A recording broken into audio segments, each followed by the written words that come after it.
Hai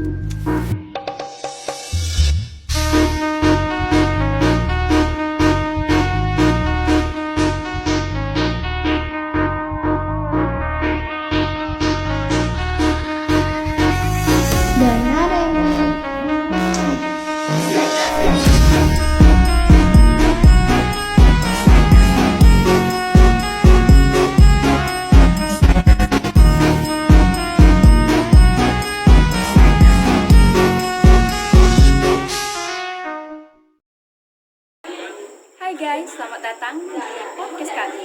Saya di sini sebagai host Nesa Tanya Bata. Saya akan menjadi host di podcast kita kali ini.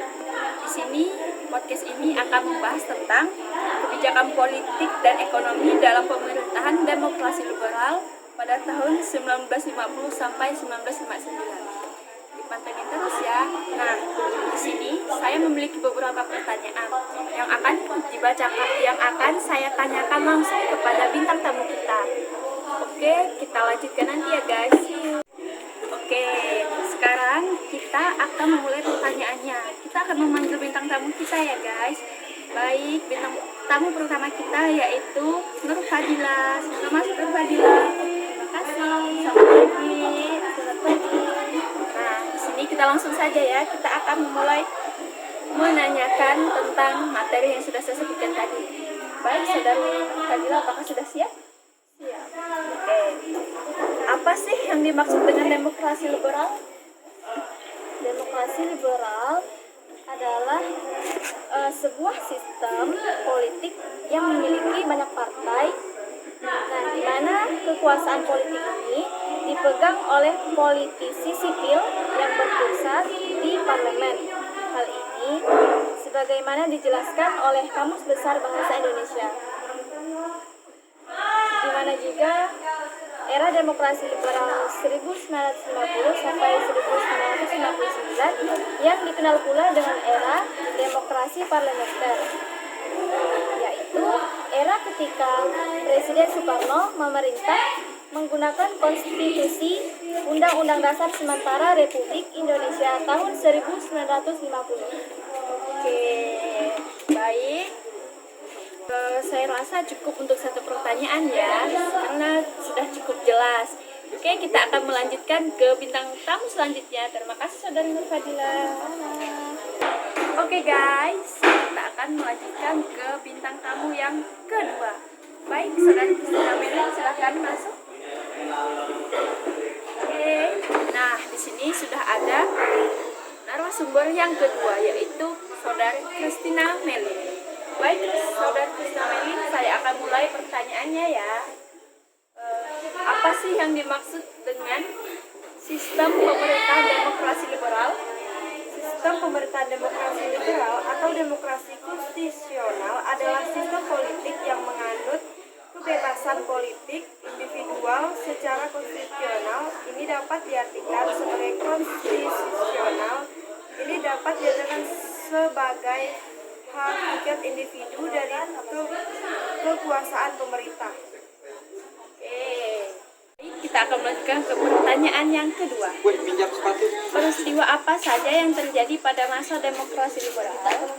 Baik, pada masa ini terjadi sejumlah peristiwa penting seperti Untersperei Asia, Afrika di Bandung, pemeliharaan umum pertama di Indonesia dan pemilihan konstituante, serta periode kandidat stabilan politik yang berkepanjangan dengan tidak ada kabinet yang bertahan selama 2 tahun.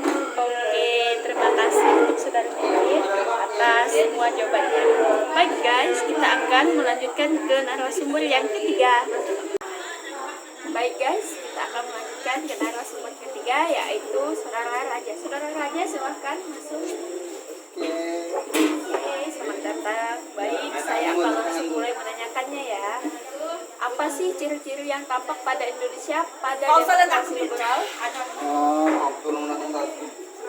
Sistem demokrasi liberal di Indonesia memiliki ciri-ciri seperti halnya pembatasan kekuasaan pemerintah, partisipasi politik yang luas, pemilihan umum yang teratur dan rahasia, serta kebijakan yang mudah berubah akibat pergantian kabinet yang sering terjadi. Oke, baik. Ini kita akan melanjutkan ke pertanyaan yang kedua.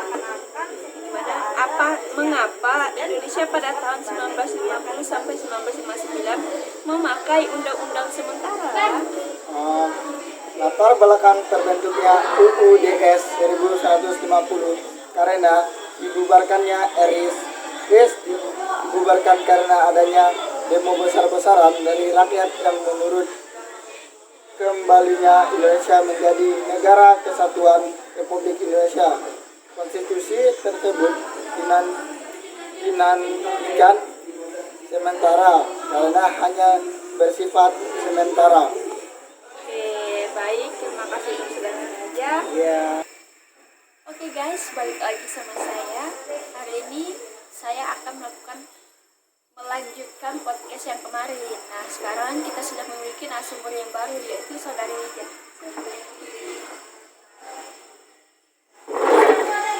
Baik, di sini saya akan langsung menanyakan hal yang akan saya tanya.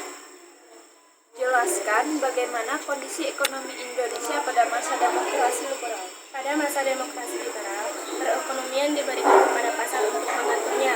Kebijakan tersebut mengakibatkan adanya ketimpangan sosial antara pengusaha non-pribumi dengan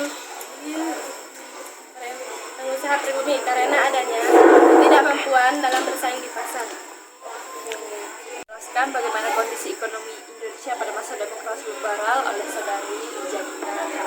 Terima kasih untuk saudari Wijaya. Guys, karena tadi kita sudah berbincang dengan bintang tamu kita yang sebelumnya, maka kita akan melanjutkan ke bintang tamu yang selanjutnya. Silakan. Baik, di sini saya langsung menanyakan pertanyaannya ya. Di sini kita sedang bersama Saudara Abel. Saudara Abel, bagaimana sih kehidupan politik pada masa demokrasi liberal?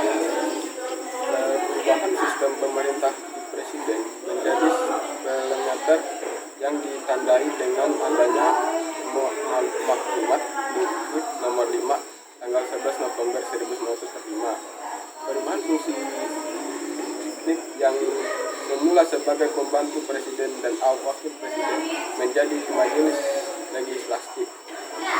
Penerapan kebijakan profesi dan transisionalisasi anggota perang era untuk menyederhanakan angkatan perang yang dianggap terlalu rumit.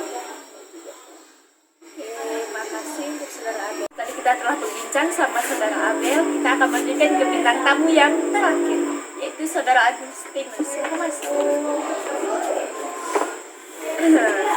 Baik, kita akan mulai bertanya ya.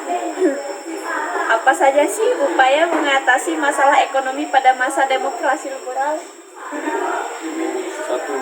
Upaya mengatasi masalah ekonomi pada awal kemerdekaan. 1. Mendirikan Bank Negara Indonesia BNI. 2. Melakukan Indonesia Office di Singapura. 3. Melakukan globalisasi beras dengan Indonesia. 4. Mengadakan kontraksi ekonomi. 5. Membentuk Badan Perencanaan Ekonomi Pelangi Growth. 6. Melaksanakan Konsimo Plan. 7. Membentuk Persatuan Tenaga Ekonomi PTE. 8. Melaksanakan program penunjangan nasional. Oke guys, itu tadi pertanyaannya sudah dijawab sama oleh Saudara Agus ya. Terima kasih untuk Saudara Agus. Sama-sama. Oke guys, jadi itu tadi hasil podcast dari kelompok kita ya. Nah, tadi kan sudah banyak saya bertanya kepada para bintang tamu kita. Saya rasa itu cukup ya, dan semoga kalian mengerti. Dan jika ada hal yang ingin bertanyakan, silahkan komentar saja di bawah. Dan jangan lupa untuk like, comment, and subscribe. See you the next time guys.